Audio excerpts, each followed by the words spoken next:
तर संत तुकाराम महाराजांच्या पालखीचं बेलवाडी या ठिकाणी अश्वाचं पहिलं गोल रिंगण पार पडलं। याची देही याची डोळा असं हे नयनरम्य दृश्य पाहण्याकरता वारकऱ्यांची मोठी गर्दी झाली होती। रिंगण सोहळ्यात सुरुवातीला मेंढ्या धावल्या, त्यानंतर पताका घेतलेले वारकरी देखील धावलेले आहेत। डोक्यावर तुळस घेत महिलाही धावल्या।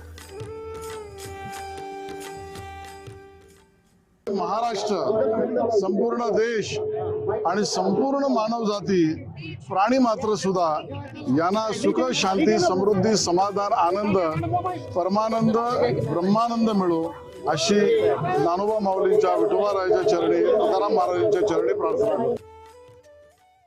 नाही, आजची फुगडी ही वारकरी संप्रदायामधली आणि आध्यात्मिक विचारावरती आधारित असलेली आजची आमची फुगडी होती। याला राजकीय फुगडीचा अर्थ आपण देऊ नये। फुगडी आणि कुस्तीमध्ये फरक आहे, त्यामुळे आजची ही फुगडी होती, ही कुस्ती नव्हती। कुस्ती पाहायला मिळेल का?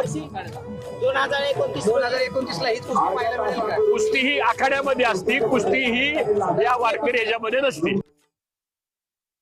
पाऊस चांगला पडू दे, माझा बळीराजा, माझा शेतकरी सुखी होऊ दे, सगळीच जनता, राज्यातली, मग देशातली जनता, प्राणीमात सगळ्या सुखी हो, सगळ्याला दिवस चांगले येऊ दे, हेच आम्ही विठ्ठलाकडे साकडे घातले सगळ्यांनी।